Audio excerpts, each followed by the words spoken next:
Walang hanggang kitang pupurihin, wala nang ang iba pang sasambahin. Laging nananabik na makapiling kang lagi.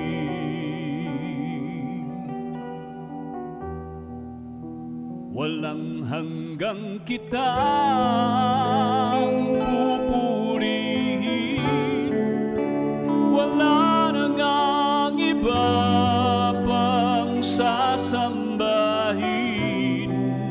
Laging nananabik na makapiling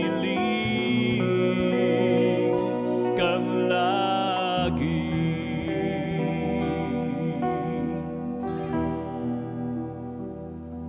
Ako'y nauuhaw sa'yo, presensya mo ang laging hanap ko. Ang puso kong ito ay laan lamang sa'yo.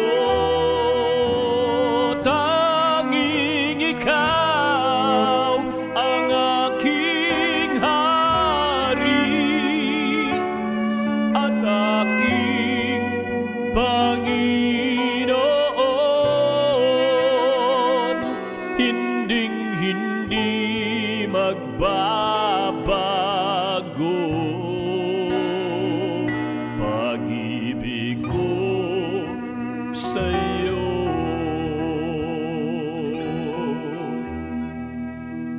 Walang hanggang kitang wala nang ang iba pang sasambahin. Laging nananabik na makapiling kang lagi.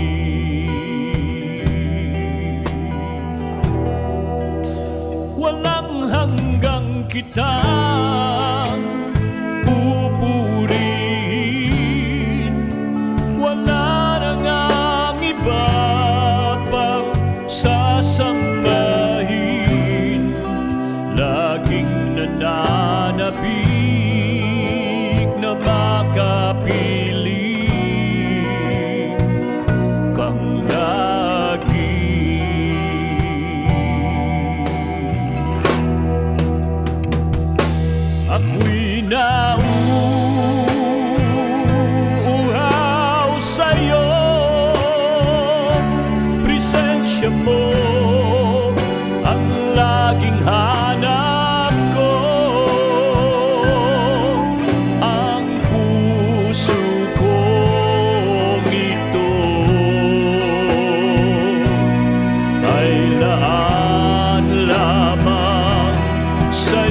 presensya mo ang laging hanap ko. Ang puso kong ito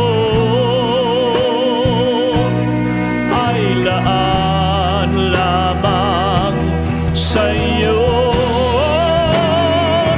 Tanging ikaw ang aking hari at aking Panginoon.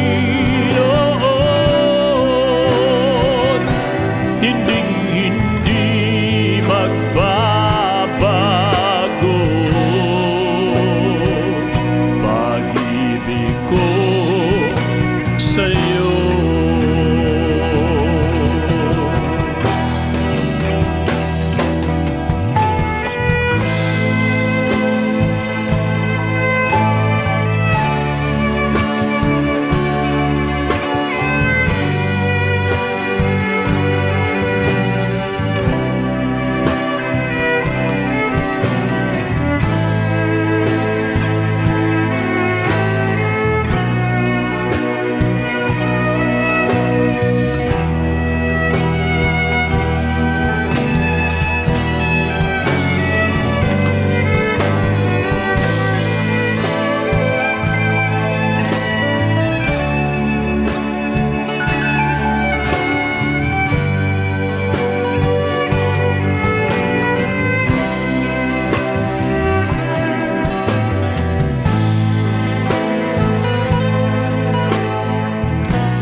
Ako'y nauuhaw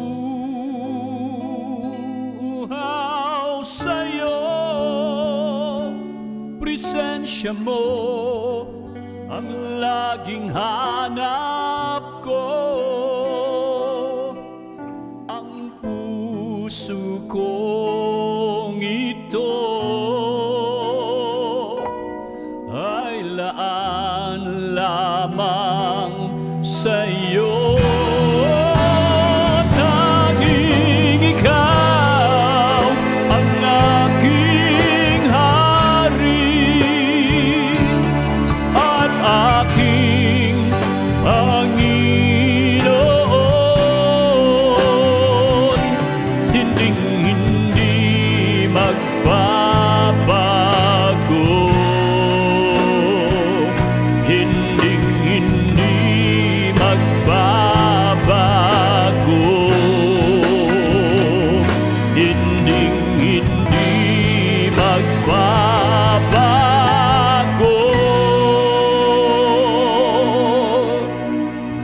Pag-ibig ko sa'yo.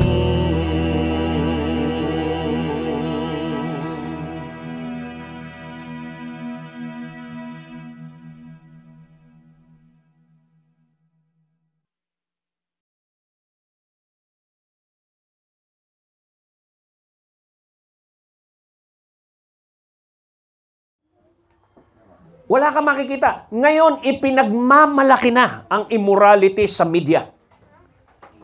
At pinaparada pa ang LGBTQ sa iba't ibang bansa.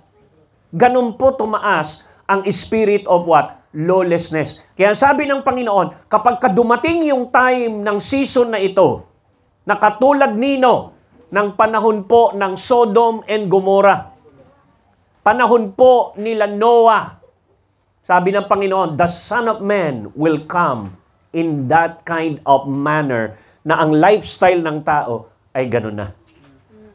So ngayon, tayo po, hindi po tayo dapat mapabilang sa i-judge ng Panginoon. Tayo po dapat ay mapabilang sa kukunin ng Panginoon sa rapture.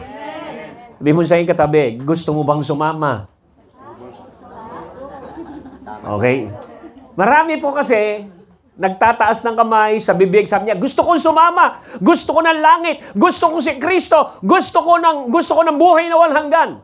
Pero yung buhay niya sa lupa, ayaw magpabago. Tinanggap si Kristo, pero tuloy pa rin sa pangiinom.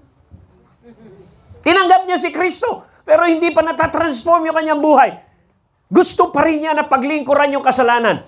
Alam niyo po, kung tayo po ay nagpasakop kay Kristo, kasama po nating isinusuko ang lahat ng area ng ating buhay. Amen. Amen. Alam niyo po, kapag magliligtas ka, halimbawa nalulunod, no? Nalulunod. Mahirap iligtas yung nalulunod na galaw ng galaw. Bakit? Dalawa kayong malulunod. Kasi, kapag ka magalaw ka, inililigtas ka, ang galaw-galaw mo, dalawa kayong malulunod. So, ang dapat mong gawin para mailigtas ka, huwag kang gumalaw. Mag-surrender ka sa nagliligtas sa'yo. Hello? So, makikita po niyo yung picture na yon, na tayo po bilang mga tao ng Panginoon at naligtas, talaga maintindihan po natin yung pong plano at purpose ng Panginoon ng pagliligtas. Nung magkasala po ang tao, si Eva at Adan ay nagkasala, alam natin na wala nang kakayahan ng tao para ma-please ang Diyos sapagkat ang tao ay nakabilanggo sa kulungan ng kasalanan. Ibig sabihin ng nakabilanggo sa kapangyarihan ng kasalanan, hindi mo na maiiwasan na magkasala.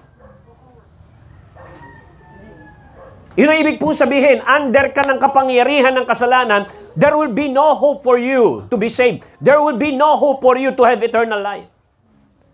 Pero sa sobrang habag ng Diyos, hallelujah, gayon na lamang ang pag-ibig ng Diyos sa sanlibutan. Ibinigay niya ang kanyang bugtong na anak upang ang sino mang manampalataya sa kanya ay huwag mapahamak sa impyerno kundi magkaroon ng buhay na walang hanggan. Palakpakan po natin ang Diyos.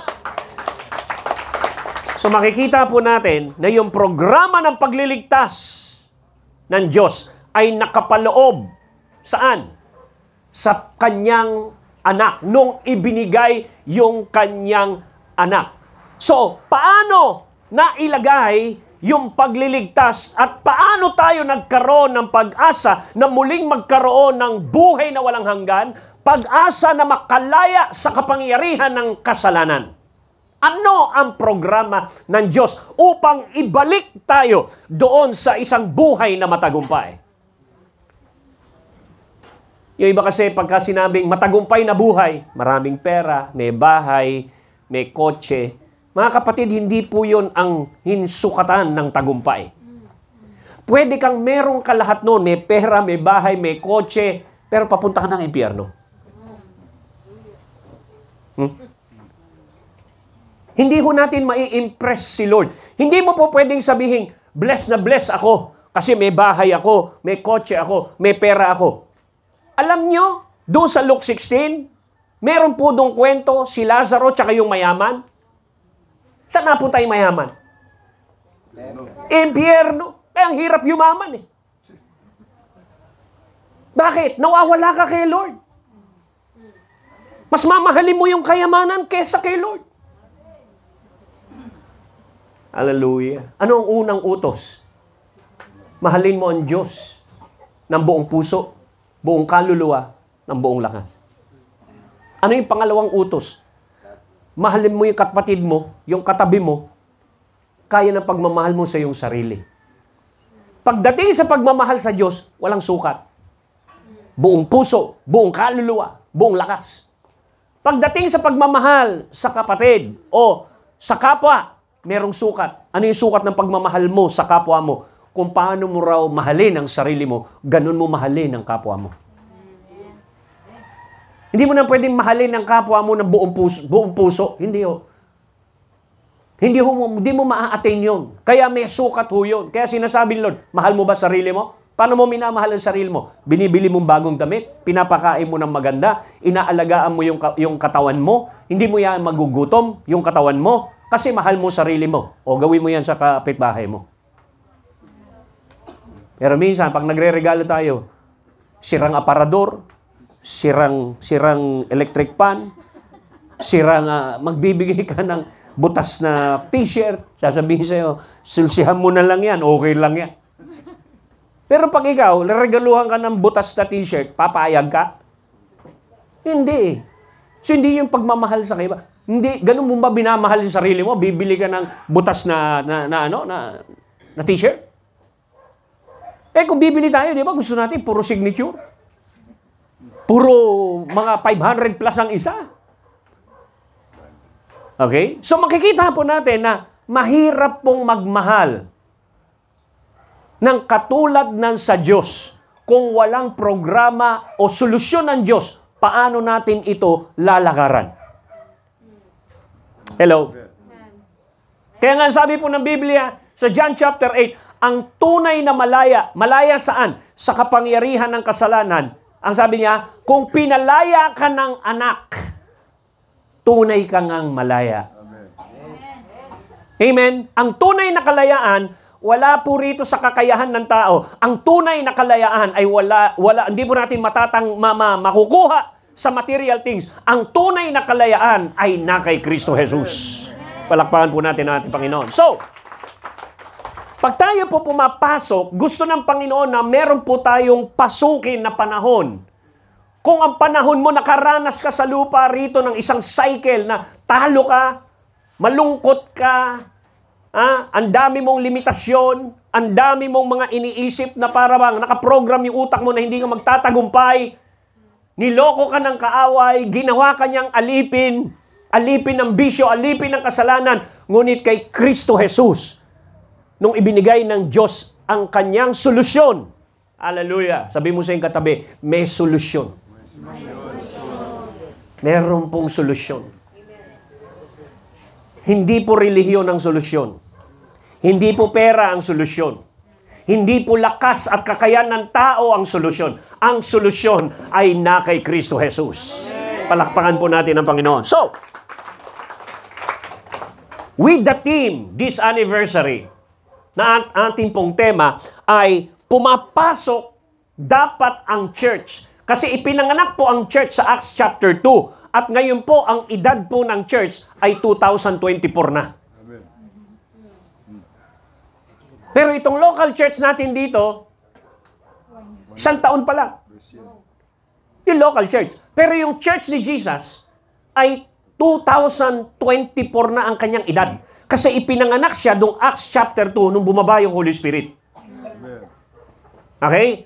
Ngayon, supposed to be, yung kanyang eklesiya ngayon na inalagaan ng Holy Spirit, ginaid ng Holy Spirit, dapat itong season pong ito ay pumapasok na po tayo sa kaganapan ng maturity ng pananagumpay. Amen. Amen? Okay, tignan po natin. No? Meron pong word si Paul concerning sa Ephesians chapter 2. Napaka-powerful nitong verse pong ito kapag i-meditate mo. Why? Sapagkat itong verse na ito ay punong-puno ng pag-asa. How many believe the Word of God is full of light? Amen. Okay, ano sinabi po rito? We are God's own handiwork or His workmanship. Pag sinabing workmanship, masterpiece. Create niya muna ang langit at lupa, yung mga puno, lahat ng yon. Pagdating ng ika-6 na araw, huli kanyang create. Kaya ikaw yung kanyang masterpiece. Okay? So bago kanya i-create, kailangan mo nang i-create niya yung kailangan mo. Kailangan mo ng pagkain, kailangan mo ng oxygen, kailangan mo ng tamang temperatura. So nauna sa'yo yung pagkain mo bago ka nilikha. Para pag nilikha ka niya, hindi ka nahihingi ng pagkain mo. Nauna na yon. So, ang prayer natin, hindi parating, Lord, pa yung pagkain. Hindi, matagal na ako nagbigay ng pagkain. Nauna na yung pagkain sa'yo. Hello? So, lahat ng ating pangangailangan, like oxygen, create niya muna yon bago kanya ilagay sa Garden of Eden. So, ano sabi niya? We are God's workmanship, handiwork. Sabi rito, we are His masterpiece. Alam mo, kung titignan po niyo yung workmanship na yan sa salitang Greek, doon po kinuha yung salitang poimen or poem. Poem. So, ibig sabihin, bawat isa sa atin ay sumulat si Lord ng isang tula. So, ibig sabihin, ang tula ng buhay mo ay tapos na. Amen. There is already what? God divine narrative over your life. Kasi kapag naintindihan mo ang narrative ng Panginoon, hindi ka papayag na yung nangyayari sa iyo ngayon na pangit ay narrative ng Diyos. Hindi po. You will refuse what is happening to you right now. You refuse that poverty is not the narrative of God. Sickness is not the narrative of God over your life. Amen. Are you here?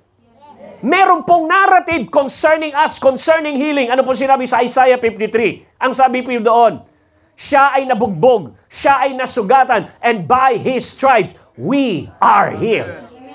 That was a point concerning Christ. Meron ng narrative si Kristo na dapat niyang lakaran na kapag siya'y nasugatan, yung sugat naman natin, yung sakit naman natin ay gagaling.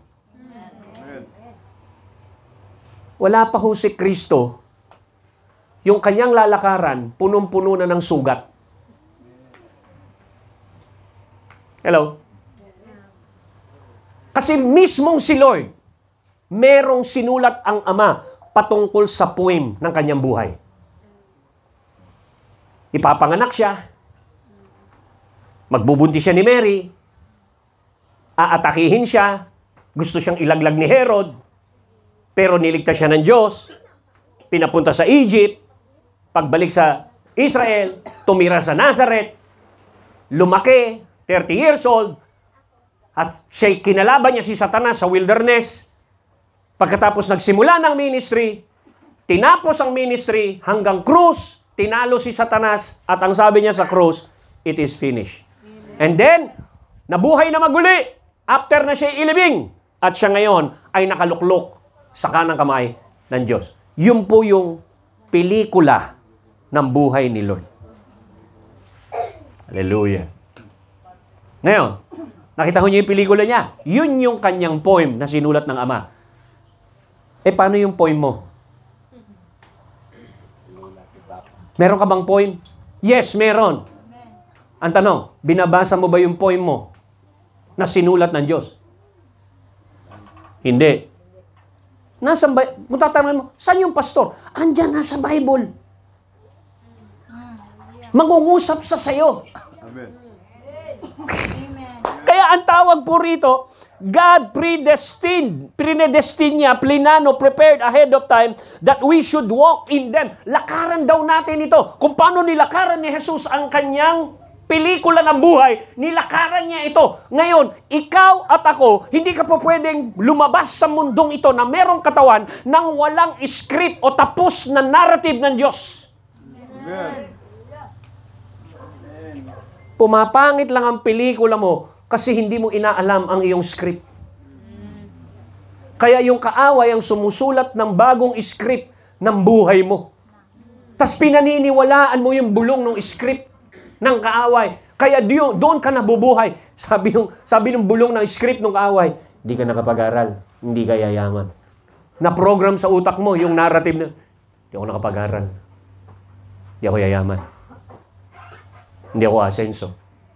Grade 1 lang ang inabot ko. No read, no write pa ako. Paano na ngayon ang buhay ko?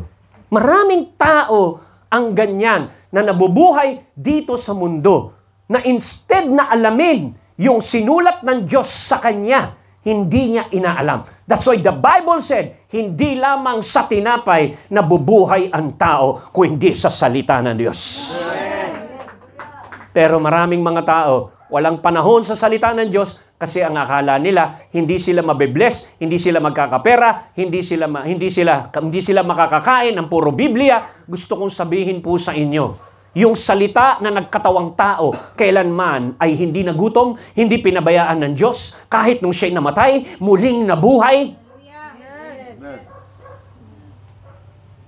Yun po yung salita ng Diyos. Walang makakatalo sa salita ng Diyos.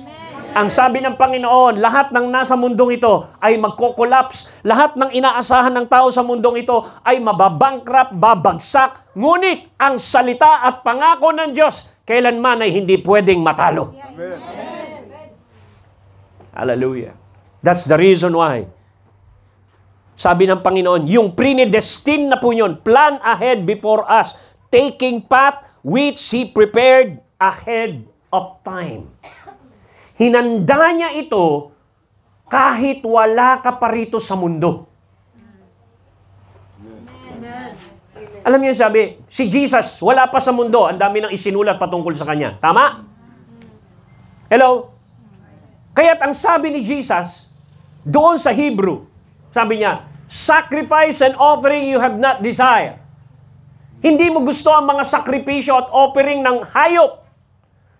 Kaya, ngayon, binigyan mo ako ng katawan, but you prepare a body for me. It's talking about Jesus. Ngayon, binigyan mo ako ng katawan. Ano ang purpose nitong katawan kong ito?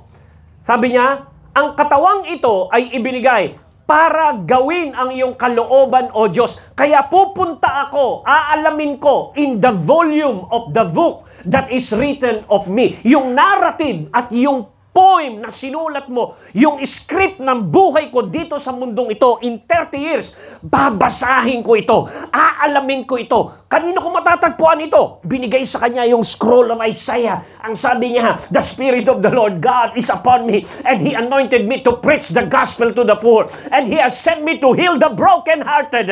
Hallelujah! To set the captive free, and what? Proclaim the Jubilee year. Kiniscroll niya uli yan. Binigay doon sa attendance. Ang sabi niya, ito ang script ko. Ito ang nakasulat patungkol sa akin. This day, this word will be fulfilled. Lalakaran ko to. Amen. Nagpunta siya. Inalam niya kung anong nakasulat sa kanya. Marami pong naisulat patungkol kay Lord. Hallelujah. Sabi mo sa iyong katabi, nagbabasa ka ba ng scroll mo? O wala kang time para basahin ang Bible?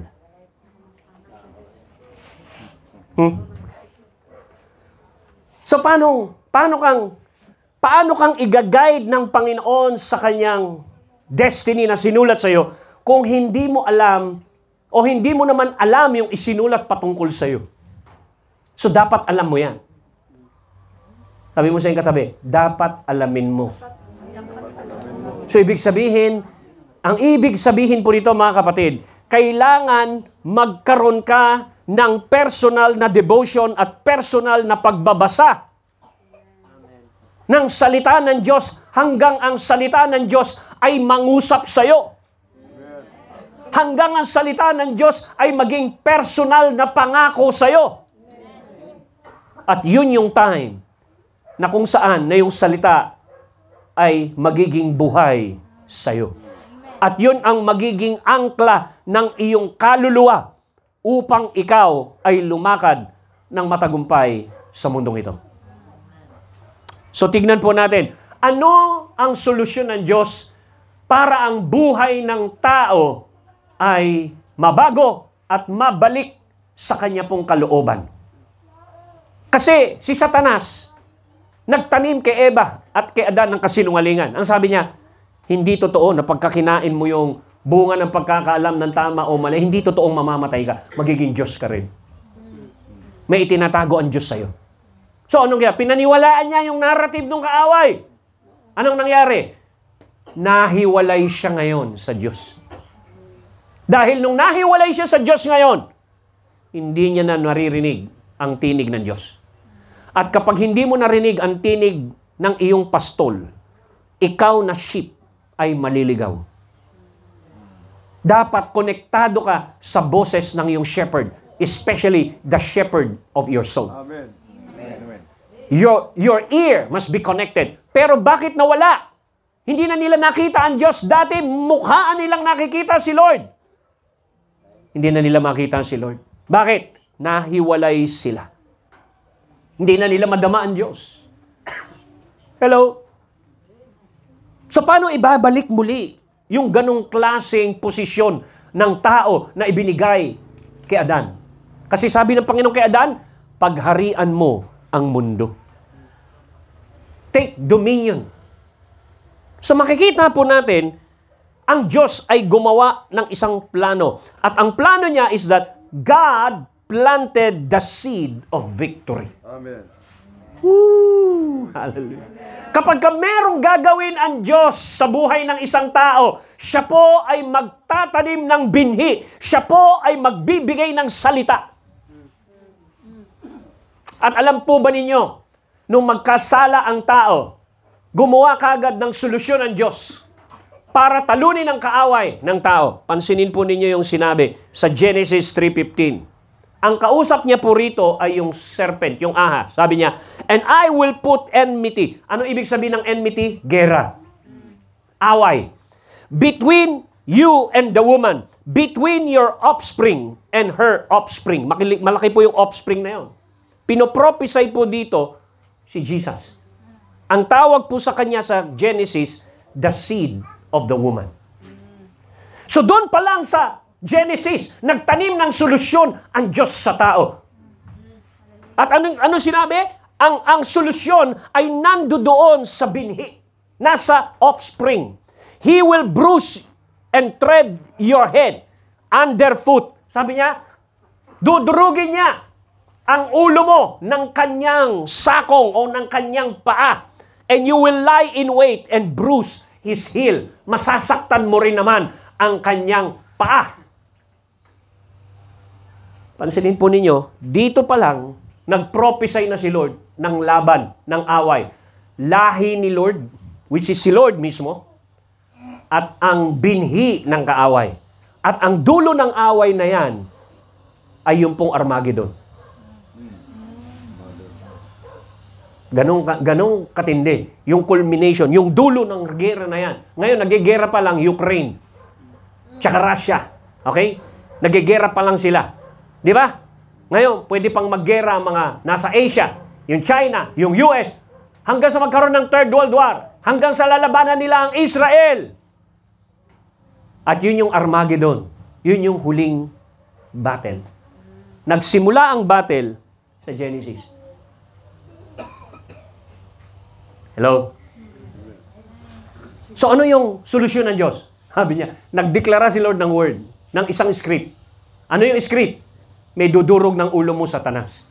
At ang dudurog ng ulo mo ay yung aking seed. The seed of the woman. At pinoprophesy po ditong seed of the woman, walang iba kundi si Lord. Amen. Kaya po yung seed na ito ay itinanim. Saan? Sa womb ni Mary. At tinawag po na itong seed na ito na Jesus. Nang ibig sabihin, Yeshua, sapagkat ang ibig sabihin ng pangalan, the Lord saved. Dahil isi-save niya ang kanyang tao sa kanilang kasalanan. So ano po ang ginawa ng Diyos? Ang solusyon ay itinanim sa tao. So nasaan ang solusyon? Nasaan yung ano ginawa ng Diyos? Yung solusyon, ang ginawa ng Diyos, itinanim niya. The seed inside the woman. Okay. Minsan si Lord, parati niya itong ginagawa na ang solusyon ng problema mo, itatanim niya sa'yo. Kaso, hindi mo minsan maintindihan yung proseso na yun. Si Joseph, bago siya naghari sa Egypt, tinaniman ni Lord ng panaginip. Bago marating ni Joseph yung pagiging gobernador. Hello? So, huwag mong mamaliitin ang mga panaginip na yon o isang prophecy o isang paragraph sa word. Why? Sapagkat yung potensyal nung binhi na yon ay victory. Amen. That's why God planted what? He planted a seed of victory. Wala pa si Jesus Christ na katawan. Word pa lang. Prophecy pa lang. Hallelujah! Meron na pong blueprint ng victory. Amen. Sabi mo sa iyong katabi, ikaw, alam mo ba blueprint mo?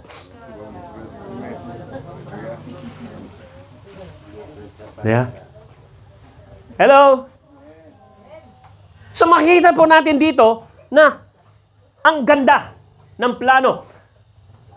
Ang victory ay nakaplano doon sa itinanim na seed. Kaya napaka-importante po. Kaya po nung dumating na si Jesus Christ dito, tinuturo niya yung proseso ng tagumpay, proseso na mababago ang buhay mo at buhay ko. Na ang bawat isa sa atin ay mailalabas ang potensyal ng pananagumpay na dapat lakaran. Kaya nagturo po siya sa kanyang pagtuturo, itinuro niya yung parable of the sower and the seed. Hallelujah. Sinabi niya, ang sower ay walang iba kung hindi sino? Ang Ama. At yung seed ay walang iba kung hindi si Jesus, the Logos. Hello? So anong solusyon ng Diyos para mabago ang buhay mo at buhay ko? Makalaya ka sa kapangyarihan ng kasalanan, makalaya ka sa talurang buhay. Ang solusyon ng Diyos ay nasa binhi na itinanim. Sabi mo sa iyong katabi, nasa binhi ang solusyon. Di ba?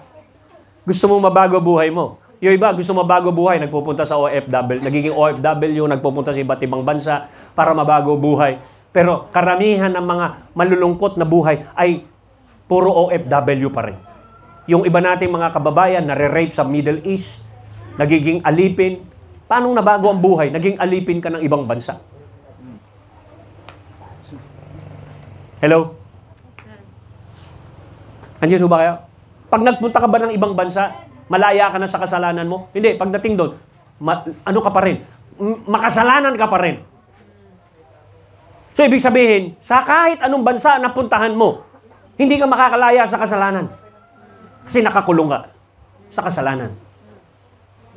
Kaya sabi ko sa inyo, pag inilipat ka sa ibang lugar, hindi yun yung solusyon ng Diyos. Ang solusyon ng Diyos, nagtanim siya sa loob ng tao para mabuhay at mabago ang buhay ng tao na yon. Kaya kapag hindi ka nataniman ng binhi, na kung saan yung binhi na yon ay nakaprogram ang tagumpay, wala kang pag-asa. Hallelujah.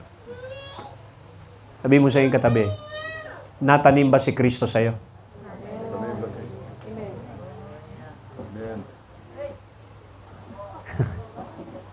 Praise God. Hello?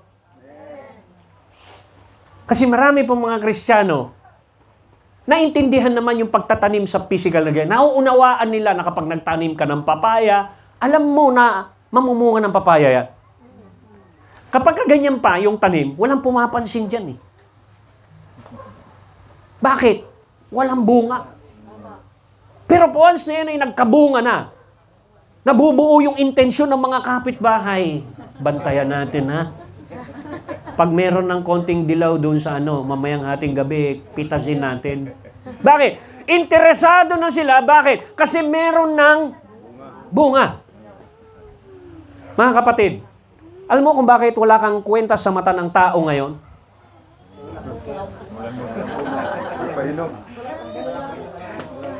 Bakit hindi sila interesado sa Christianity? Kasi wala silang makitang bunga. Pero pagka nakitaan ka ng tagumpay, nakitaan ka ng kapayapaan, nakitaan ka ng masayang buhay sa kabila na parang wala ka namang pera. Pag nakitaan ka nila, bakit?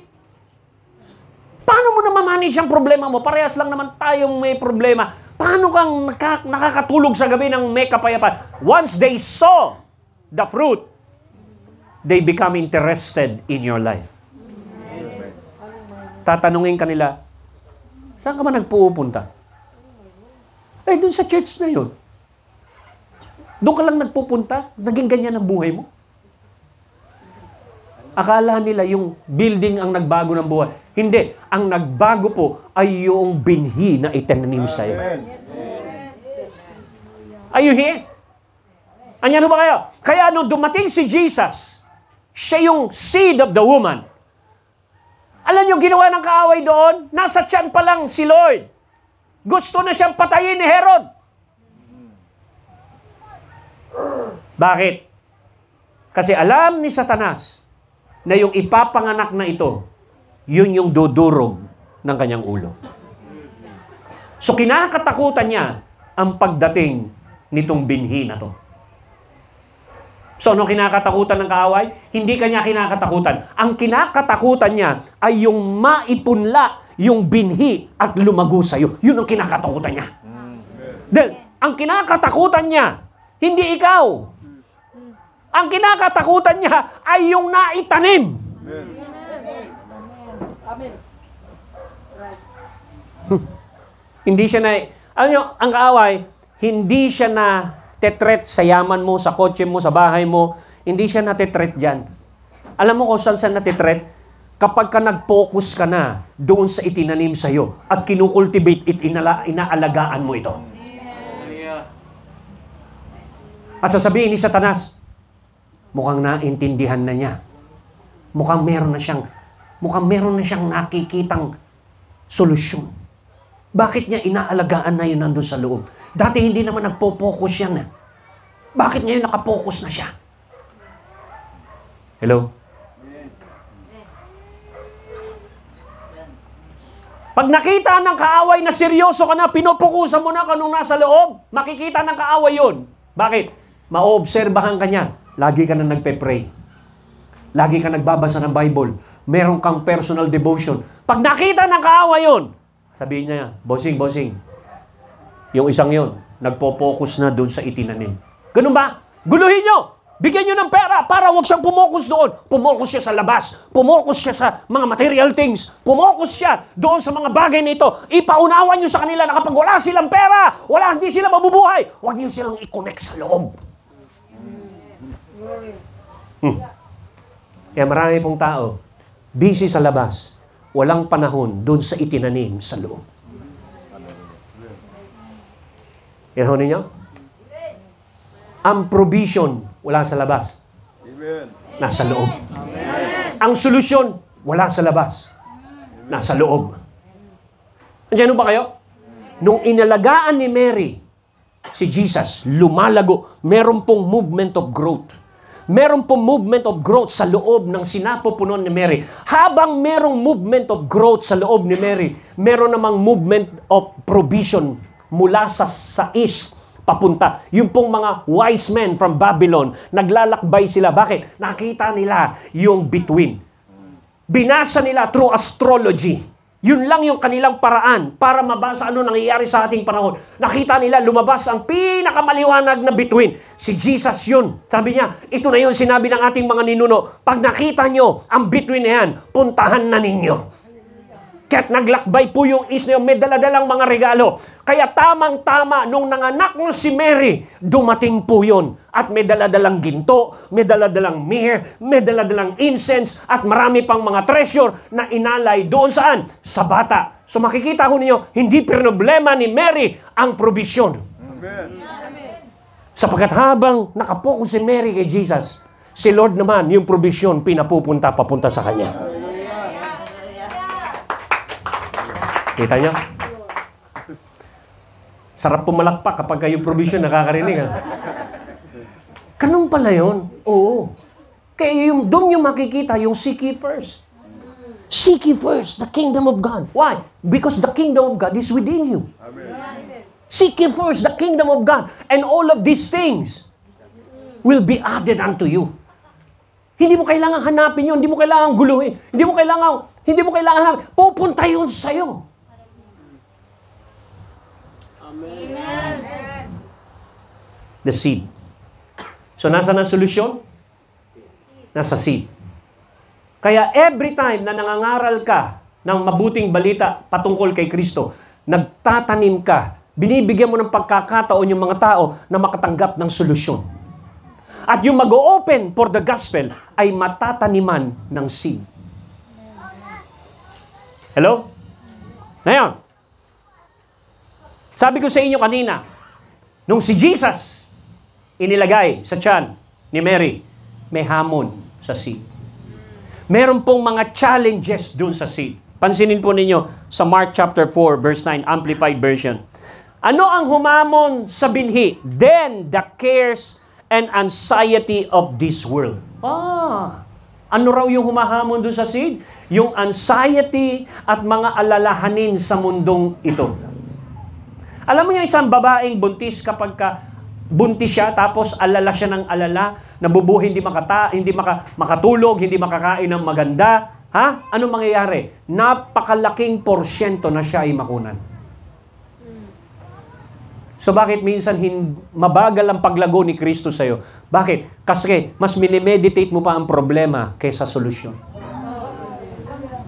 Mas minimeditate mo pa ang mga alalahanin sa mundong ito. Walang panahon si Lord sa utak mo at sa puso mo. Bakit? Yun po yung hamon ng mundo. Sino yung hinahamon?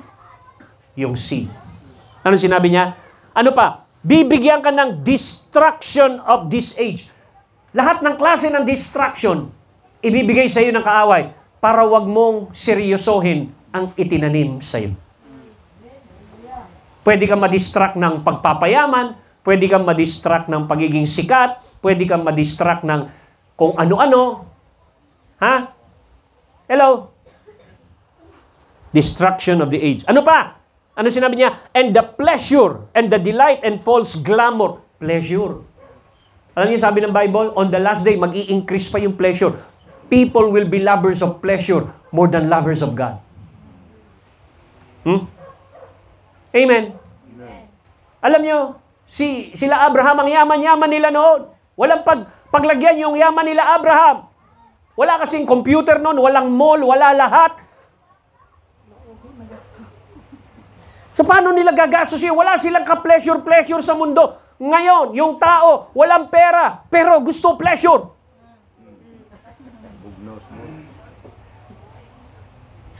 Hello? Wala ka nang pera eh. Oh, yeah, wala nang pera yan. Alawin mo sa mundo, alawin mo sa mundo. Distraction. Pleasure. Kaya pansinin po ninyo yung mga inilalagay ng mga tao sa mga cellphone nila. Na kunwari, nandun sila, ang saya-saya nila, nagtatravel sila, ang saya-saya nila. Ang totoo nun, hindi ho sila masaya.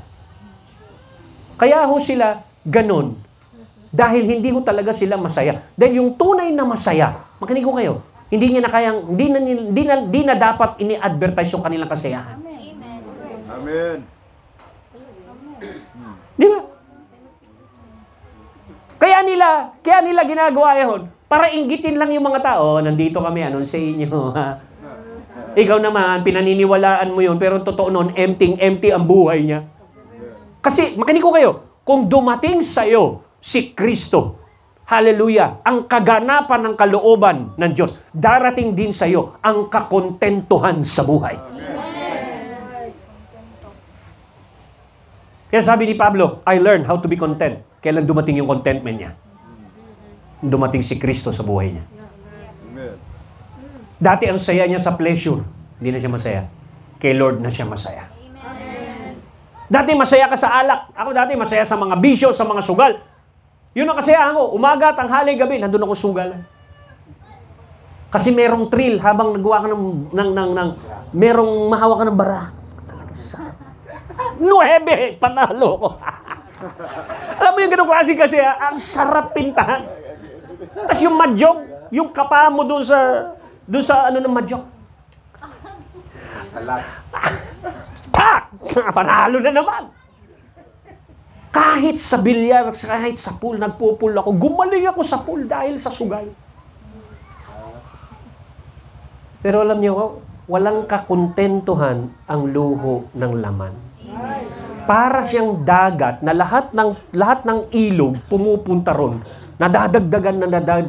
Hindi nakokontento yung dagat. Tanggap lang ng tanggap. Ganun yung ating katawan. Kapag may bagong pleasure, magsasawa ka, may panibago na naman. Kaya yung kaaway, ang galing mag-invento ng panibagong pleasure. Gusto mong tikman lahat. Walang katapusan. Pleasure. Pag nakakulong ka sa pleasure, hindi lalago. Ano sinabi pa? Deceitfulness of riches. Ayan na. Gusto yumaman agad. Hello? Sino rito ayaw yumaman? Wala, di ba? Gusto natin lahat yumaman. Kaya nga ang daming naloko doon sa ano eh. Dito sa Mindanao eh. Si Kapa. Dumami pa. Hindi lang Kapa. Dumating. Di ba? Ang dami! Bakit? Kasi sa kagustuhang, pero hindi nila alam na yung tunay na yaman nasa loob na nila. Hanggat hindi mo nakikita yung tunay na yaman, maloloko ka at maloloko ka ng false na yaman. Hallelujah. Alam niyo po, meron pong turo si Lord concerning sa isang perlas na napakamahal, napakahalaga. At ang turo niya doon, merong isang tao naghahanap ng perlas na napakahalaga. Na kakaibang perlas. At nung matagpuan niya yung perlas na yon na napakamahal at napakaganda, ang kanyang ginawa, ibinenta niya lahat-lahat. Pari-arian niya, makuha lang yung perlas na yon. Alam niyo ginawa niya? Ang tingin ni Lord sa atin ay perlas. Kaya iniwan niya yung kanyang buhay, iniwan niya ang langit, iniwan niya ang kanyang trono, ang kanyang korona, ang pagsamba, iniwan niya lahat yon para lang makuha niya yung perlas. Ikaw yung perlas na yun. Kayamanan niya ang tingin sa iyo. Kaya kahit buhay niya, dugo niya, binigay sa iyo. Pero ang tanong, ikaw ba, natagpuan mo na ba ang tunay na yaman? Nung si Pablo natagpuan niya ang tunay na yaman, ang sabi niya, ganito, I suffered the loss of all things in order to gain Christ. Dahil si Kristo ang isang pinakamahalagang perlas. Kung gusto mong makuha yung mamahaling perlas, it demands the surrender of your life. Amen. Hello? Meron pang isang parable. Hirap na siya mag-araro sa mundo. Pagod na siya mag-araro. Hanggang sa pag-araro niya, meron siyang na-araro na kayamanan. Ang ginawa niya, tinabunan niya uli yung yaman na yon. Ibinenta ang lahat-lahat sa kanyang buhay. Binili yung field na yon dahil may nakatagong kayamanan. Nung binili niya yon, mayaman na siya. Alam nyo, tayo, nag-aararo sa buhay na ito, hirap na hirap. Hirap na hirap. Akala natin ang buhay, dinidefine ng maraming pera. Pero dumami pera, lalong lumala buhay, naging siguro, naging kasino, nagpunta sa kasino. So, hirap na hirap siya. Akala niya, pera ang akala niya, opposite sex, babae ng babae, daming babae, hanggang sa, lalo siya naghirap, daming gumulo sa buhay niya.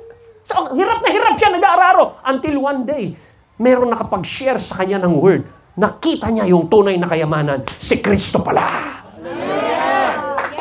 Amen. Hallelujah. Intindihan po ninyo? Kung si Kristo ay nahayag sa iyong tunay na kayamanan, inaalagaan mo yan, itinatago mo yan, at higit sa lahat, hindi mo hahayaang manakaw yan. Amen. Kaya marami pong mga Kristiyano, yung salita ng Diyos sa kanila, hindi nag-ugat. Yung kahirapan ng mundo, distraction of this age, yung alalahanin, yung cares, pag-aalala sa buhay, anong kakainin, anong dadamitin. Ang dami niyang inaalala hanggang sa dumating yung time, ang sabi ng Bible, and other things. Bakit kaya other things? Kasi marami. Marami pwedeng ma-distract sa'yo. Social media, gadget, computer, other things. Gumapang sa buhay mo, nakapasok hanggang sa nasakal, na-choke, nawala ng hininga, yung word. Sino yung word? Tingnan nyo yan, nakalagay dun sa word na yan. That is the Logos. Christos. And it become fruitless. At kapag hindi nagbunga si Kristo sa buhay mo, mananatili kang bilanggo ng kapangyarihan ng kasalanan, bilanggo ng cycle of defeat, bilanggo ng kawalan ng pag-asa, bilanggo ng lahat ng uri ng kasalanan sa mundong ito. Bakit? Sapagkat ang solusyon ng Diyos ay nasa sin. Andun yun. Hello? Yan ba kayo? Kaya di nyo napapansin? Pagka may problema ka, ang unang listahan mo na hindi mo gustong puntahan, na narinig mo kay Satanas, ay yung church. Tatawag ka pa kay pastora. Pastor, hindi ako makakati ng service ngayon. Bakit? May problema ako. Bakit pag may problema ka, ang unang listahan na hindi mo pupuntahan na yan, church, sino bumulong sa iyo? Di ba dapat mas lalo kang pumunta sa church kasi yun ang solusyon? Hello? Nandiyan ba kayo?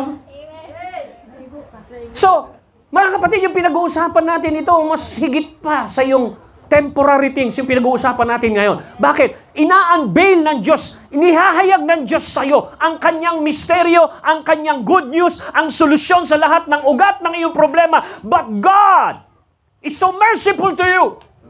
Napakamahabagin niya, nakarating ka rito, narinig mo ang salita na to na makapagbabago ng buhay mo. Para maintindihan mo yung hindi maiintindihan ng iba. Kasi ang sabi ng Panginoon dito, sa parable niya, kung babasahin nyo, ang sabi ni Lord ganito, lilapitan siya ng kanyang mga disipulo, ang sabi niya, Lord, ba't ganun ka magsalita? Bakit dinadaan mo sa talinghaga, sa parable? Alam mo sabi niya? Kasi, itong mga crowd na ito, nakita ninyo yan? Walang interest yan sa kingdom. Ang interest nila, yung pagkain na binigay ko sa kanila. Yun ang interest nila. Anong interest nila? Ang interest nila, healing. Pero yung healer, hindi nila interest. Anong interest nila? Provision. Pero yung provider, hindi nila interest. Kaya patalinghaga ako magsalita. Bakit? Kahit tumingin man sila ng tumingin, hindi sila makakakita. Makinig man sila ng makinig, hindi sila makakarinig ng solusyon. Bakit? Hanggat hindi mo binubuksan ang iyong serious na puso para kay Lord, hindi mo maiintindihan ang kayamanan na ini-explain ko ngayon. Pag naintindihan mo, isa lang ang ibig sabihin nun, hindi mo na hahabulin yung provision. Ang hahabulin mo na ay ang provider. Amen. Di ba? Ano sinabi sa Mark chapter 4? Kung titignan ninyo, kung sila'y nakakita at nakarinig, dapat lumalapit sila sa akin. Hindi yung provision ang nilalapitan nila. Bakit hindi sila lumalapit sa akin? Para magbago? Kasi wala silang narinig. Tumingin man sila ng tumingin, hindi sila makakakita. Makinig man sila ng makinig, hindi sila makakarinig. Kasi kung sila ay nakakita na at nakarinig, ang ebidensya niyan, magsiseryoso yan sa akin, hindi doon sa blessing.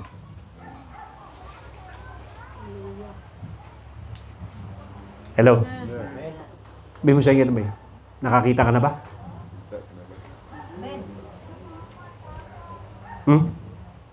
Ano pinupurso mo sa buhay? Bakit mo pinupurso yan ng matinding purso? Bakit mo yan pinupurso? Sige, gaano ka kaseryoso? Saan mo nilalagak? Saan nakakonect yung serious na buhay mo? Tapos tignan mo kung sino yun. Yung pinaglalaga ka mo ng seriousness. Bakit? Si Lord ba yun? Hindi. Ang tawag doon ay Diyos-Diyosan. Gumawa ka ng sarili mong Diyos-Diyosan. Ikaw ang gumawa nun. Hindi si Lord. Hallelujah. Ano, itutuloy pa po ba natin itong ating ano? Ha? Praise God. Kasi para kang ano eh. Para kang naglalakbay eh. Iba-ibang motibo ng tao pag pumapasok sa church eh. Iba yung kanilang gusto eh. Meron silang mga template sa utak nila na gusto nilang marinig. Meron sa template sa utak nila na gusto nilang matanggap kay Lord. Pero yung matransform yung buhay nila, i-duplicate yung buhay ni Lord sa kanila, hindi sila ganun eh. Hindi sila ganun kaseryoso. Hallelujah. Hello? Kaya ang sabi ng Panginoon, tumingin man sila ng tumingin. Ibig sabihin, attend ka man ng attend ang Sunday service. Wala pa rin mangyayari sa'yo. Maliban na lang na ituring mong kayamanan yung naririnig mo. At pag nakita ng Diyos yung puso mo na yan, unti-unting bubuksan ng Panginoon ang iyong spiritual na pangunawa at maa-unveil sa iyo ang mystery. Ano yung mystery? Christ in you. I-unveil niya si Kristo, i-unveil niya yung naitanim. Mauunawaan mo na ang plano ng Diyos. Maintindihan mo ang programa ng Diyos. Maintindihan mo ang plano ng Diyos sa iyo kay Kristo Jesus. Hallelujah. Kaya kapag naintindihan mo yon, lahat ng effort mo, lahat ng resources mo, lahat ng time mo, nakakonekta sa Kanya. Yung resources mo, nakakonekta sa interest ng kingdom. Nakakonekta sa interest at plano sa Panginoon. Bakit? Kasi naintindihan mo na kung ano ang mahalaga. Naintindihan mo na ang katotohanan. Si Kristo ang katotohanan na nagpapalaya. Kaya, nung in-unveil si Kristo sa'yo, kaya pansinin po yung mga nagpapatotoo, nung naging totoo si Kristo sa kanila at sinurrender nila ang kanilang buhay, pansinin po ng mga patotoo nila. Ang patotoo nila is a transformed life. Hello? Siya pala ang solusyon. Pero niloko tayo ng kaaway para tayong rabbit na nilagyan ng karot sa harap. Takbo tayo ng takbo. Tinatakbo natin yung mundo, takbo tayo. Pagod na tayo. Akala natin, makukuha natin yun. Pero niloloko ka lang ng kaaway. Kaya ang imbitasyon ni Lord, wala dyan ang solusyon. Ano sabi niya? Pagod ka na kahabol. Pagod ka na kahabol ng pleasure. Pagod ka na kahabol ng pera. Pagod ka na kahabol ng mga material things. Pagod ka na. Sabi ni Lord, pagod ka na? Now, come to me. Bakit? Kasi ako ang solusyon, hindi sila. Ako. Come to me. I will give you rest. Bibigyan kita ng kapahingahan sa kapaguran mo. Hallelujah. Hanggat di mo naintindihan ang binhi, yung mystery na naitanim sa'yo, ang buhay mo ay laging pagod sa mundo. Sabi mo sa iyong katabi, naintindihan mo na? Hanggat wala ka kay Kristo, hanggat hindi nagtatagumpay ang pagtubo ni Kristo sa'yo, lagi kang pagod, lagi kang may hinahanap. Pero hindi mo pinapansin na yun pala yung solusyon. Para yan katulad ng mga Israelite. Dumating yung solusyon, nagpagaling yung solusyon, nagbumuhay ng patay, nagmultiply ng bread, hindi nila pinapansin. Ang tingin nila may sa demonyo ito. Kaya ang tawag sa kanya, a stone rejected. Nireject nila. Kasi hindi yun eh. Kasi nung pumasok yung seed sa templo, pinagtataob yung money changers, yung mga business ng mga Pariseo. Kasi sila po ay merong idol. At ang idol nila ay pera. Nung dumating si Lord, tinumba lahat ni Jesus Christ yun. Kaya hindi mo mapansin, pag pinapasok mo si Lord sa templo, ang dami niyang itutumba sa buhay mo. Amen. Kaya nagtataka ka, bakit hindi nga ako nagsusugal? Tinumba na niya nga eh. Pinapasok mo si Lord sa templo ng buhay mo eh. So, tinumba niya yun. Mukha kang pera dati. Ngayon, okay lang kahit wala kang pera. Bakit? Kasi itinumba na niya yung idol ng pera na yun eh.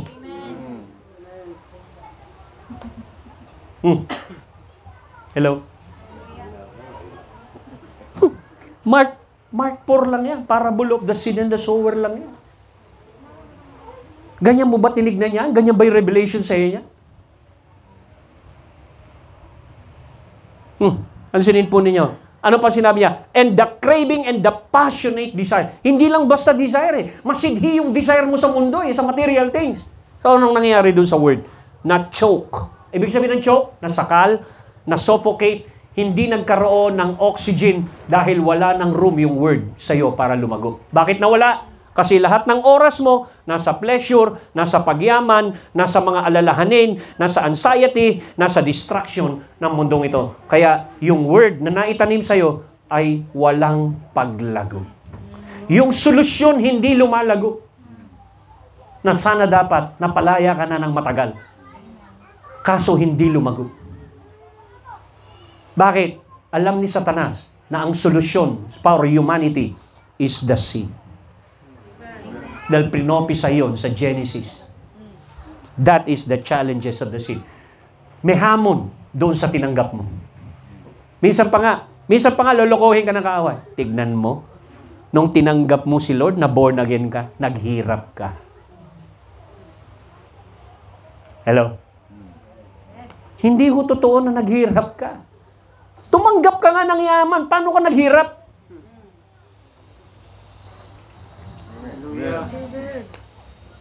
Praise God.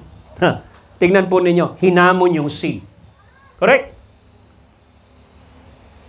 Noong si Joseph nakatanggap ng panaginip, anong tawag doon? Word. Nakatanggap siya ng seed. Ano yung seed na nakita niya? Na yung mga halaman, mga palay ng kanyang mga kapatid, nagbabow down doon sa palay niya. Yung 11 stars, nagbabow down sa star niya. Pati yung moon and sun, nagbabow down sa kanya. That is a seed. Hinawakan niya yung seed na yon. Nung hinawakan, dumating yung pangako ng Diyos na yun sa kanyang buhay. Ano nangyari sa kanyang buhay? Nagkagulo-gulo. Nung tinanggap niya yon, yung panaginip na yon, pinaniwalaan niya, nagkagulo buhay niya. Anong ginawa ng kapatid sa kanya? Ginawa siyang, binenta siya, nilagay siya sa balon, inalipin siya ni Potiphar, nakulong. Yun ang nangyari sa kanya nung tinanggap niya yung panaginip. Pero hindi niya alam na yung pala ang proseso para mabuhay at magbunga ang seed. That's why Joseph said, you meant it for evil, but God meant it for good. Hallelujah! So makikita po natin, yung hamon sa seed, na proseso pala yung seed. Sa John 12:24, ano sinabi? I assure you most solemnly, I tell you, unless a grain of wheat fall deep into the earth and die. Pinapaliwanag niya kung ano yung proseso ng seed. Kailangan muna matanim, kailangan mailagay sa lupa, at kailangan mamatay yung covering ng seed na yon. And it becomes what? It will remain just one grain. It never becomes more, but lives by itself alone. But if it dies, it produces many others and yield a rich harvest. Sabi ng Panginoon, iisa lang ang bugtong na anak, kaya nga bugtong. Pero nung naitanim ang bugtong na anak na ito, namatay sa lupang ito at muling binuhay. Hallelujah! Nag-produce ng katulad niya na anak. Ang sino mang tumanggap sa kanya ay binigyan ng karapatan na maging anak ng Diyos. Hallelujah. So makikita po ninyo, yung mystery. Sinasabi niya kung ano mangyayari sa kanya. Kailangan akong mamatay. Kailangan akong maproseso. Parati niyang sinasabi yung kanyang script. The Son of Man ay mabubugbog. Siya ay lilitisin. At siya ay mamamatay. Pagdating na 3 araw, siya ay muling mabubuhay. Yung script niya, minememorize niya. Pinupokus niya kung ano destiny niya. Sabi ng mga tao sa kanya, Lord, ano ibig mo sabihin? Hindi nyo script yan. Hindi ko pwedeng ipaliwanag. Ako lang ang merong alam niyan. Hindi kayo ang ipapako. Ako ang ipapako. Wala kayong pakialam sa aking destiny. Mag-focus kayo sa destiny nyo. Ako, magpo-focus ako sa destiny ko. Kaya hindi niya pinaliwanag yun, yung mga sinasabi niya. Hindi niya pinapaliwanag. Correct? Na-realize na lang ni Peter, lahat-lahat, nung nagbuhay na siyang maguli. Kasi meron sinabi si Lord, sirain nyo tong templong ito. At sa loob ng 3 araw, itatayo ko uli. He's talking about his body. Matalinghaga. Yung sinasabi ni Lord. Correct? So, anong nangyari? Kailangang mahulog sa lupa. At mamatay. Everyone say, die. Di nyo napansin, nung natanggap ni Joseph yung promise, the moment na niyakap pinaniwalaan niya yun, pumasok siya sa process of dying. Ang unang proseso, nilagay siya sa balon. Pangalawa, binenta siya kay Potiphar. Pangatlo, naging alipin. Pang-apat, na-accused na rapist. Pang-5, nakulong. Pang-6, nakalimutan siya ng mga kaibigan niya na in-interpret yung dream siya. Yun yung proseso. Process of what? Dying. Pero pagkatapos ng proseso na yun, hallelujah, na naginip yung hari. Naalala siya na nag-i-interpret ng dream. Pinatawag. Tama yung interpretation. Sabi ng hari, bakit pa ako hahanap ng tao? Ikaw na yung tao na yun. Ito sing-sing. O ikaw mamahala dyan sa sinasabi mong grains na yan. So makikita ko ninyo, isang binhi ng panaginip, binago ang buhay ni Joseph. Paano mababago ang buhay mo? Yakapin mo ang promise. Yakapin mo si Kristo. Yakapin mo ang word. Habang niyayakap mo, dadaan ka sa process of dying like Joseph. Pero ang dulo nito ay pagbabago ng buhay mo. Ang dulo nito ay paghahari. Ang dulo nito is authority. Ang dulo nito is what? Honor. Ang dulo nito ay tagumpay. Nasa seed. Pero kapag ito ay hindi na itanim, sabi niya, it will remain alone. Mananatiling nag-iisa ang anak ng Diyos. Pero kapag siya'y namatay, na itanim sa puso ng tao, muling mabubuhay, at ikaw ay magiging anak ng Diyos. Tapos, it produces what? Many others with the same DNA. Kaya darating si Lord para ano? Para i-harvest yung kanyang itinanim. Saan niya itinanim? Sa'yo. So, darating si Lord sa harvest time. Pag hinarvest ka niya, ibig sabihin, nag-mature yung seed. Nakita niya yung bunga. Amen. Pero kapag hindi ka hinarvest, isa lang ibig sabihin nun, walang bunga. Alam mo, pagka ikaw ay mag-harvest ng mais, tinitignan mo yung bunga. Ay, ang dami nitong ngipin ah. Di ba? Na-harvest mo. Pag titignan mo yung isa, walang butil, tatatlo lang, nandun sa ano. Pabayaan mo na yun, ma-harvestin yan. Hello? Andyan ho ba kayo? Kailan darating si Lord? Harvest time. Anong i-harvest niya? Bunga. Sinong itinanim? Si Kristo. Anong ni-expect niyang bunga sa'yo? Si Kristo. So pag walang paglago si Kristo sa'yo, hindi ka aanihin.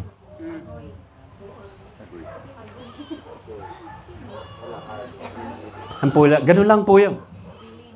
Hindi ba? Sa parable of the seed and the sower, anong sinabi niya? At yung iba ay natanim sa matabang lupa, nagbunga ng 30%, 60%, and 100%. 100% of what? 30% of Christ-likeness sa buhay mo. 60% of Christ-likeness sa buhay mo. Yung iba, 100% of Christ-likeness. Harvest. May bunga. Ako, kahit maabot ko lang yung 30% of Christ-likeness, okay na ako. Basta't ma-harvest lang. Kaya sabi mo sa iyong katabi, pag igihan mo, i-cultivate mo yung binhi na yan. Huwag mong hayaang mawalan ng oxygen yan, mawalan ng puwang yan sa buhay mo, at hindi yan lumago. Amen. Amen. Yung iba, hindi maka-amen eh. But, Sila ka-amen. hello? Naiintindihan niyo mga kapatid? Hindi naman mahirap unawain kung ito'y binuksan ng Holy Spirit sa'yo. So makikita po natin, yun ang nangyari. So, pangatlo, hanggang pang-apat lang po tayo. Pangatlo, ngayon na merong hamon doon sa binhi na nandoon sa loob mo, na dapat mong alagaan. Ano sabi rito? You must respond right in order for the seed to mature. Sabi mo sa katabi, mag-responde ka ng tama sa bawat hamon ng buhay.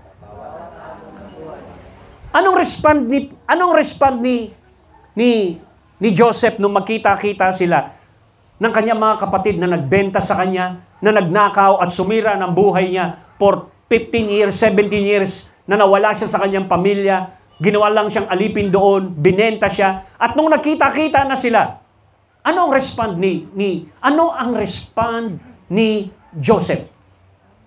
Nag-respond ba siya? Pagkakataon ko na to.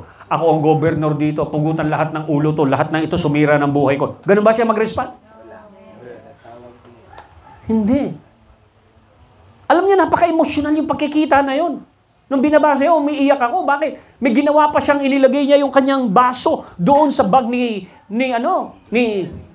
Benjamin, yung kapatid niya. Tapos pinaiwan yun. Malis na kayo. Iwan dito to. Nag-bargain si ron, yung panganay. Sabi niya, di pwede. Mamamatay yung tatay namin kapag hindi yan nakita. Ganun ba? Buhay pa ba siya? Sige, papuntahin niyo rito. Pinagod sila kakabalik doon. Binuhay mo, pinagod sila kakabalik doon. Sabi niya si Benjamin, naiwan doon, kailangan sumama kayo. At nung nando doon na, makikita po napaka-emotional. Gusto niyang umiyak sa harapan ng mga kapatid. Pumupunta sa likod. Parang ganun muna siya. Dahil hindi siya kilala. Hindi na siya nakilala ng kanya sa sobrang yaman niya. Makinig ko kayo, pag inalagaan mo ang word sa'yo, hindi ka makikilala ng tao sa sobrang yaman mo. Amen. Hello? Inalagaan niya yung panaginip, inalagaan niya yung word, inalagaan niya yung pangako, inalagaan niya yung kalooban ng Diyos. Ingatan niya sa kanyang puso. Hindi siya nag-backslide kahit akusahin siyang rapist. Hindi siya nag-backslide kahit nakulong siya. Tuloy-tuloy pa rin yung ministry niya sa kulungan. Hallelujah! So makikita po natin dito, ano ang tamang respond? Paano po tayo mag-respond? Sabi ni Pablo, in everything give thanks. Sabi niya, thank God in everything. Bakit dapat kang magpasalamat matapos mong yakapin ang word? Tapos biglang nagkagulo-gulo ang buhay mo, para bang pumangit yung circumstances mo. Hindi mo alam na hinahamon yung seed na lumago sa'yo. Alam niyo, kapag naitanim sa lupa yung seed, ano ang surrounding nun? May ilaw ba? Wala. Pag naitanim sa lupa yung binhi, anong nando doon? Ikaw halimbawa yung binhi na yun. Punong-puno ng kadiliman. Correct? So, anong nangyayari? Yung pinangahawakan, yung seed na yun, nangyayari. Yung munggo. Pag nilagay mo doon sa bulak, after 2 days, 3 days, mamumuti. Yung green niya na color, mamumuti hanggang sa pumutok. Pag pumutok yun, uusbong yung panibagong buhay. So, ibig sabihin, ano ang bumubuhay doon sa seed? Ano ang ingredients para tumubo yung seed? Yung dilim. Yung paligid niya na madilim. Yung darkness, yung hamon ng buhay, yun yung nagpapalago sa seed. At yun yung iniiwasan mo. Yun yung tinatakbuhan mong mga pain. Yun yung cross na ayaw mong mapako. Nahimik ka na naman. Kaya kita mo, bakit hindi lumago si Kristo? Bakit? Hindi mo hinaharap yung challenge na magpapalago sa seed. Takbo ka ng takbo. Takbo ka ng takbo. Takbo ka ng takbo. Tithes and offering, tinatakbuhan mo. Kaya nanatili kang mahirap. Hello? Ano sabi dan? In everything, no matter what the circumstances may be thankful and give thanks. For this is the will of God for you who are in Christ Jesus, the revealer and mediator of that will. Nire-reveal niya ang kanyang kalooban at siya rin ang mediator, tagapamagitan ng kalooban na yan. Why? Kaya ang tawag sa kanya is the finisher. The finisher, the starter. Hindi ba? Siya rin na nagsimula ng pananampalataya and the finisher of your faith. Hallelujah. Praise God. Sino ito marami pong nauunawaan? Kaya marami pong mga Kristiyano, hindi na maintindihan bakit hindi sila nakapasok into a season of victorious season o destiny kasi hindi nila naintindihan ito. Pero pag naunawaan mo ito, hallelujah, lagi kang magpapasalamat kay Lord. Dahil naintindihan mo bakit ka dumadaan dyan. Dahil pampadagdag yan ng paglago ng seed sa loob. Amen. Hello? Palakpakan po natin ng Panginoon. Hallelujah. So, 1 Peter chapter 5 verse 10. Ano sinabi ni Peter? Alam niyo si Peter, ang dami niyang naranasan sa buhay. Nung bata pa siya, tinatakbuhan niya yung cross. Pero nung nag-mature na si Kristo sa kanya, nagpapako siya pabaliktad. Ha? Alam niyo, yung mga nag-mature kay Kristo, si Pablo nung nabalitaan niya si Peter na pako, nangihinayang siya sa kanya, pugot lang. Pero mo ganun yung usapan nila. Buti pa si Peter, naramdaman paano siya minahal ni Lord. Ako, pugot lang, walang kahirap-hirap. Bakit? Kasi, nung habang pinapako, di ba ang prayer niya, ay gusto ko pa siyang makilala. Gusto ko pa siyang ma-experience. Paano ko pa siya ma-experience? Paano ko ma-experience yung resurrection kung hindi ako mapapako? Pinugutan lang ako ng ulo eh. O, namatay na siya. Pero anong kanyang gustong maranasan, kahit buhay pa siya, kahit hindi pa siya mamatay physically, ang gusto niyang maranasan, ma-encounter, ay yung resurrection light, resurrection power ni Kristo habang nasa katawan pa siya. Gusto niyang maranasan yung encounter na yon, yung experience na yon. Kasi ang nararanasan niya lang, kulong, bato, hagupit. Okay, identified na siya. Ganito pala ako minahal ni Lord. Ganito pa. Kasi lumalago na si Kristo sa kanya eh. Naduduplicate si Kristo sa kanya. Naduduplicate din yung persecution. Naduduplicate din yung hamon. Naduduplicate dun lahat. Pero maduduplicate din ang resurrection. Hallelujah! Amen! Sa pansinin po ninyo, after you have suffered a little while. Hallelujah. Hindi po forever na yung binhi. Makinig kayo. Hindi forever na yung binhi ng palay ay forever na nasa ilalim. Hindi po forever yung binhi ng mais ay nasa ilalim. It's only a little while. Hanggang siyan ay lumago. Paglabas niyan dito sa earth, paglabas sa lupa, may panibagong level ng hamon. Yung init ng araw. Yung init ng persecution. Pero hindi mo alam, yung init na yon ang nagbibigay ng paglago doon sa halaman. Amen. Parang sinasabi mo, ang baho naman dito, sabi ng halaman, ang baho, punong-puno ng pollution. Hindi mo alam, yun yung pagkain mo. Ang pagkain ng halaman is carbon dioxide. Na ingredients para lumago yung binhi. Minsan meron tayong mga naaamoy na ayaw nating gustong maamoy sa buhay natin. Ayaw nating maamoy ang kahirapan. Ayaw nating maamoy ang pain. Ayaw nating maamoy ang sickness. Mga sirkumstansya na nakakasakit. Pero kung ikaw ay nag-respond ng tama, hallelujah, katulad po ni Joseph, nag-respond ng tama. Ang sabi ng Bible, and the word of the Lord tested Joseph. Sabi sa Book of Psalms, the word of the Lord tested Joseph. At ang dulo nun is a right character of the Lord.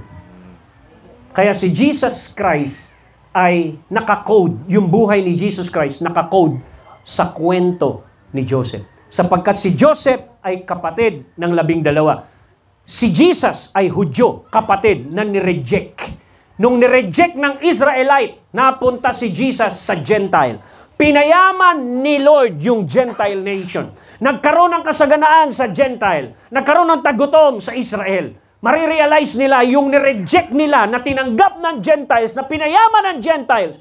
Bakit pinayayaman? Yung Messiah natin, pinayayaman sila. Puntahan natin. At nung nireveal ni Joseph kung sino siya, sabi niya, ako, si Kristo na nireject niyo. Time will come, at second coming, sabi niya, maraming makakakita, pati yung sumaksak sa tagiliran ko, makikita ako that I am the Christ. I am your brother, Joseph.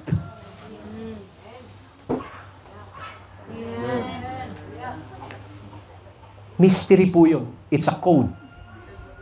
Si Jesus Christ, inoper sa Mount Moriah ni Abraham. Sino si Abraham? The Father. Sino si Isaac? Si Jesus. Sino yung servant? The Holy Spirit. Kaya yung Mount Moriah na yon, doon sa mismong bato na yon, after 4,000 years, nag-iba ang pangalan. Naging Mount Golgotha. At si Kristo ay ipinako doon. Sinong nagbigay? Ang Ama. Yun po yung picture na ino-offer ni Abraham, si Isaac. At yun po yung picture sa Golgotha na ino-offer ng Ama, si Jesus. Hello? So it's a seed. So makikita po natin dito, after you are suffered a little while, the God of all grace who imparts all blessing. Siya yung mag-i-impart ng lahat ng klase ng blessing. Lahat ng favor. Bakit ka be-bless ng Panginoon at i-pay favor? Hindi dahil sa'yo, kundi dahil kay Kristo na lumago sa loob. At sasabihin ng Panginoon, "This is my Son, in whom I am well pleased." Well pleased ba? Hindi mo mapiplease si Lord. Yung Son lang ang makaka-please sa Kanya. Kaya kapag hindi lumago si Kristo sa'yo, hindi mo mapiplease si Lord. Yung buhay ni Kristo ang makaka-please lang sa Ama. Hello? So makikita nyo, after that, who has called you into His own eternal glory. Saan ka tinawag? Eternal glory. In Christ. Hello? Hindi ba kayo masaya ron? More than sa pagkain yun. Eternal glory. In Christ. Will Himself complete. Kukompletuhin niya and make you what you ought to be. And what? Establish you, ground you, secure you, strengthen you, and what? Settle you. Ibig sabihin, kompleto, rekado ka na. Ibig sabihin, na-forma na at na-duplicate na si Kristo sa'yo. You are stable, you are favored, you are lacking in nothing. Amen. Hallelujah. Hello? May kita po natin dito. So, lastly, panghuli. Ito natutuwa. Salamat. Makakakain na ako. Panghuli na.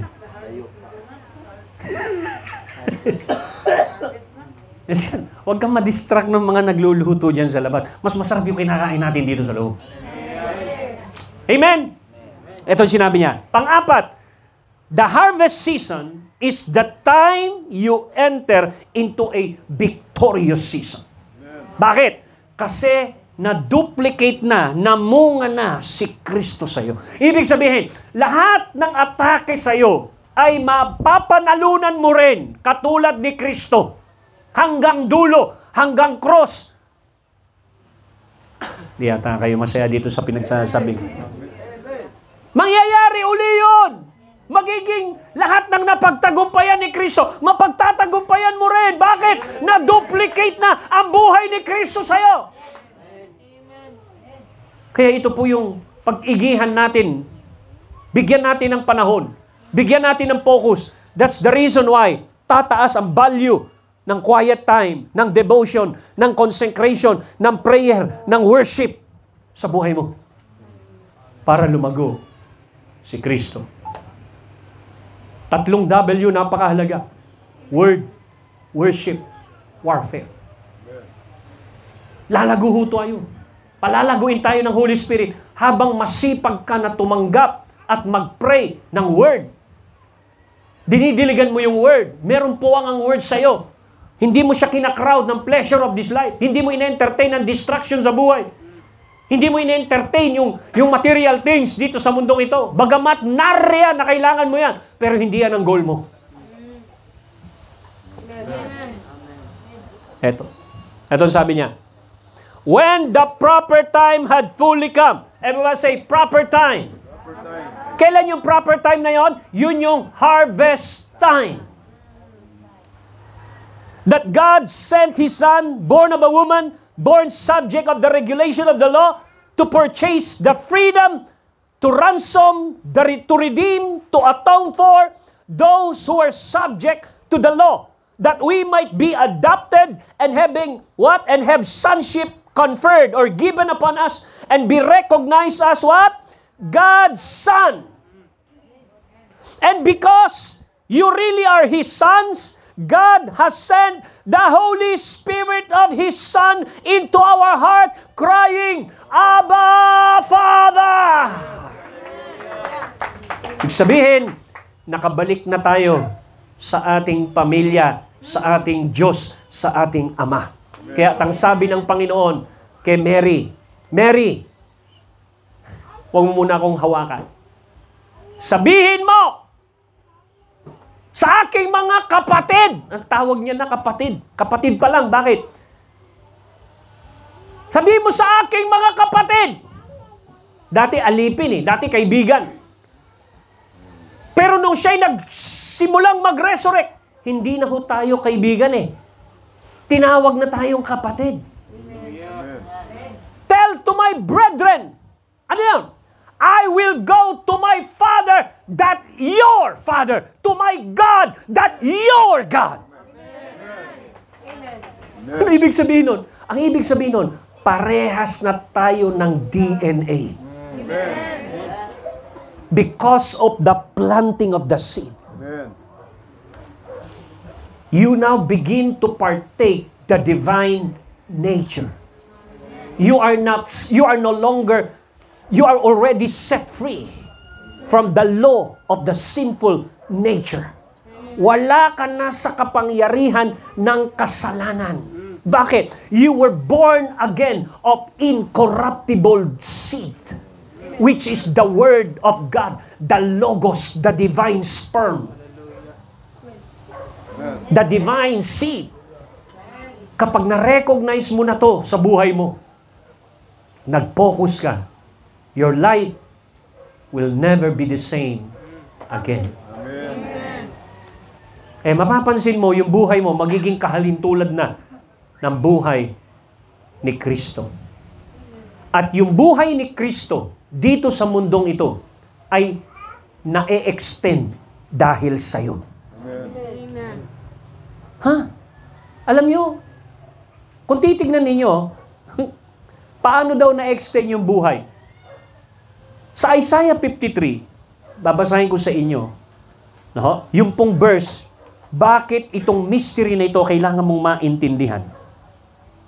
Ang sabi sa Isaiah 53, verse 11. Okay? Nabasa po na po niyo rito? Hallelujah. Alam niyo, itong Isaiah 53 is a chapter of travail. Sabi rito, verse 11, Amplified Version. Makinig ko kayo. Sabi niya rito, kasi doon sa Isaiah 53 verse 5 and 6, by His stripes we are healed. So, ibig sabihin, sinulat ni Isaiah yung paghihirap ni Kristo, yung narrative. So, pagdating doon, sa verse 10, sabi niya, yet it was the will of the Lord to bruise Him. Kalooban ng Diyos na siya'y mabugbog. He has put to grief and made Him sick. Naramdaman yung lahat ng sakit. When you and He make His life an offering for sin, yung life niya ay naging offering dahil sa ating kasalanan. To come, He, makinig ko siya, verse 10, He shall see His spiritual offspring. So, nung nagtatravel pala si Jesus doon sa cross, nanganganak siya. At ang ipinapanganak niya ay walang iba, kundi ikaw. Kaya ang tawag sa iyo, the travail of His soul. At sabi niya sa verse 10, He shall see the spiritual offspring, and He, Jesus Christ, shall prolong His days. Mapapanatili yung buhay ni Kristo dito. Mapapahaba ang buhay ni Kristo dito sa lupa sa pamamagitan ng buhay mo.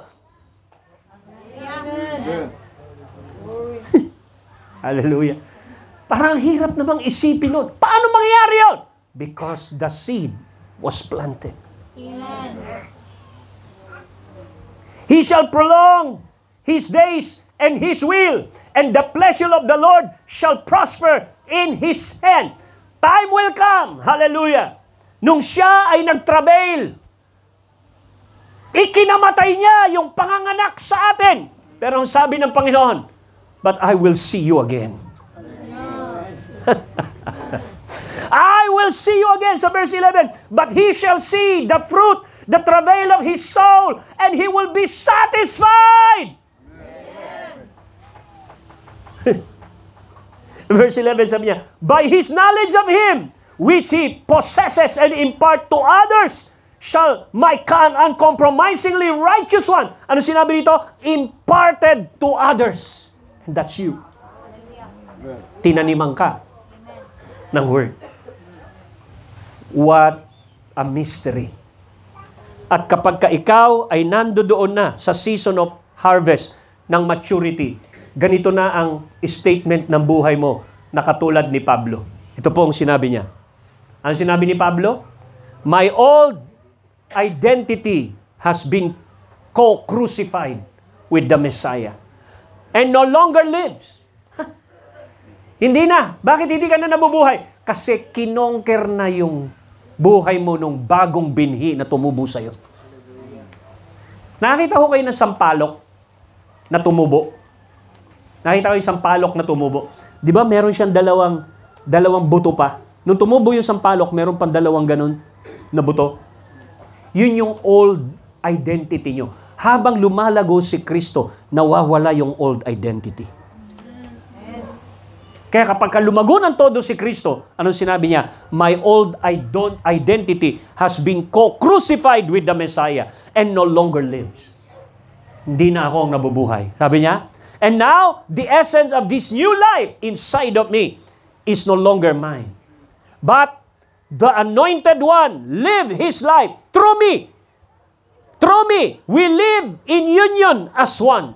Nabubuhay ako in union as one. Sabi niya, my new life is empowered by the faith of the Son of God. Yung faith ng Son of God ang nag-empower sa buhay ko. Who loves me so much that He gave Himself for me and dispenses His life into mine. So pag dumating po tayo dyan sa stage na yan, hindi na akong nabubuhay. Mga kapatid, hallelujah, that is the season of victorious destiny. Na ikaw at ako ay lalakad doon sa itinalaga na buhay ng Panginoon. So ano yung unang point? Number 1, God planted the seed. Number 2, there's a challenge of the seed. Number 3, you got to respond right sa mga hamon ng buhay sa seed. At yung pong pang-apat ay yung pong pang-apat is this, the harvest season will come. The maturity of that seed na mag-mature ay kailangan mong pasukin. Amen? So, ano ang trabaho natin? Kailangan mong patuloy kang magsipag na diligan yung seed na yan. Diligan mo ng devotion. Diligan mo ng word. Diligan mo ng prayer. Huwag kang titigil kahit ano pa ang mga problema at hamon ng buhay na kinahaharap mo. So, when the maturity of the seed grow, hallelujah, you enter into a new stature of Christ, you live in a life and season of victory. Amen. Palakpakan po natin ang Diyos. Last verse. Last verse says, Paul prophesied the victory of the saint. Ano yung prophesy? Prophesy ni Paul yung victory. Ang sabi niya rito, and the God of peace will soon crush Satan underneath your feet. The grace of our Lord Jesus Christ, the Messiah, be with you. Hallelujah. Matapos kasi durugin ni Jesus ang ulo ng kaaway sa cross, tayo naman ang pangalawang generation na dudurog sa ulo ni Satanas. Amen. Bakit? Dahil lumago na si Kristo sa atin, maduduplicate uli ang pagkatalo ni Satanas sa ating buhay. Palakpakan po natin ang Diyos. Hallelujah. At as we close in prayer, ang sabi po sa 57 ng 1 Corinthians 15:57 to 58, ang sabi niya rito, but thanks be to God who gave us what? Victory. The victory.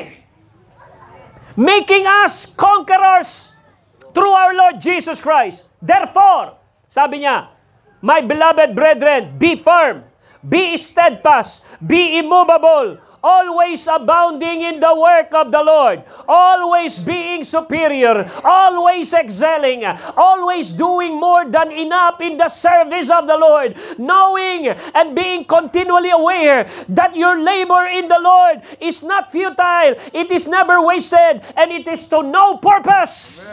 Your labor in the Lord is not in vain. Hallelujah. Lahat po tayo ay re-rewardan ng Panginoon. I want you to lift your hands to God right now. Hallelujah, Lord. In the name of Jesus, you begin to pray. Hallelujah, Lord. Hayaan mong mag-ugat si Kristo sa amin. Hayaan mong tumubo at patuloy na lumago si Kristo sa amin. Patawarin mo kami, Panginoon, kung meron kami mga negatibong mga reaction. Patawarin mo kami, Panginoon, kung inalaw namin ang mga nakakasikip at nawawalan ng puwang si Kristo sa aming buhay. In Jesus' name, we rebuke the works of the devil right now. Pinapalayas namin ang lahat ng panggugulo ng kaaway, lahat ng desire ng kaaway, ng pleasure of this world, destruction of this life. In the name of Jesus! Hallelujah. Jesus. In the name of Jesus right now. If you have the prayer language right now, begin to pray. You are faithful. Oh, hallelujah. Oh, rabakata rababakata realaba mababa. Shanda ya leba ya lababu ya lebe ya laba. Yes, Lord.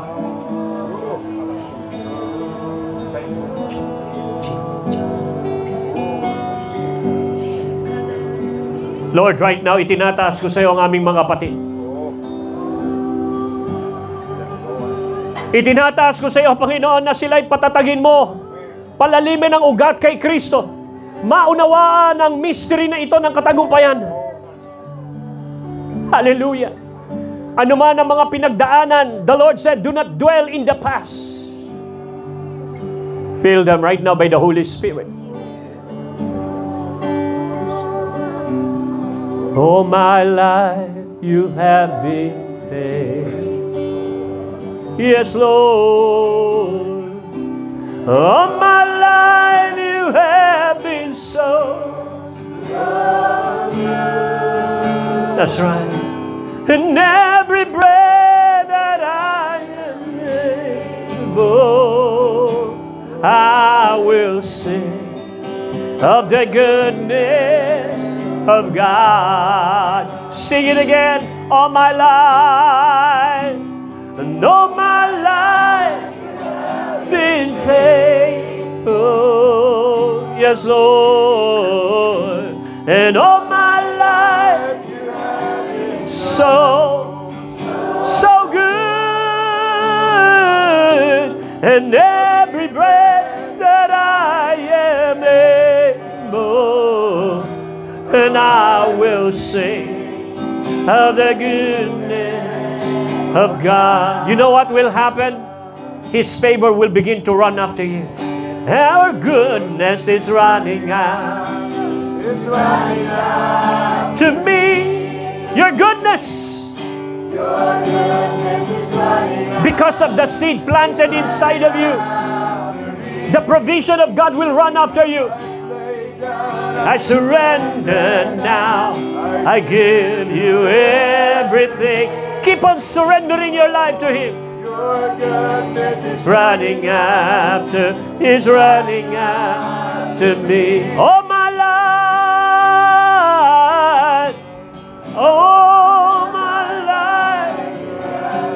Hallelujah.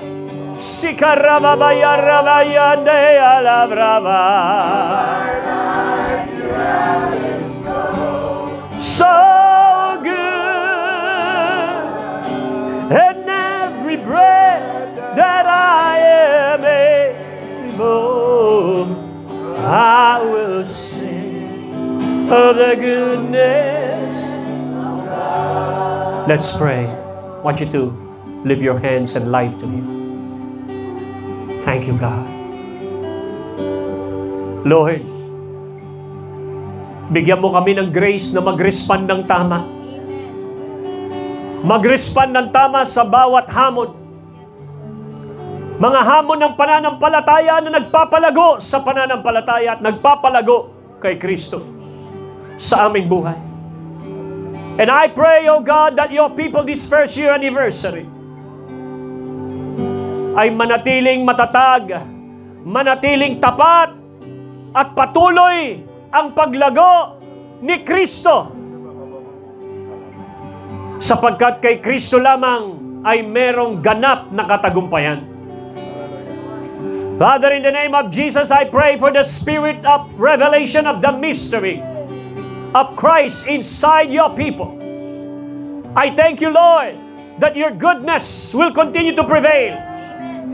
And I continue to prophesy the victory of our God that will continue to be enjoyed by your people right now. Lord, I prophesy, oh Lord, the necessary resources for this house. That you will raise up leaders in this house. You will raise up, oh Father God, evangelists. You will raise up musicians. You will raise up worship leaders. In the name of Jesus. Oh God. In the name of Jesus. Hallelujah. Let this body flourish. And let the life of Christ be demonstrated in character and in power. Let the Holy Spirit abound upon their life. We give you praise.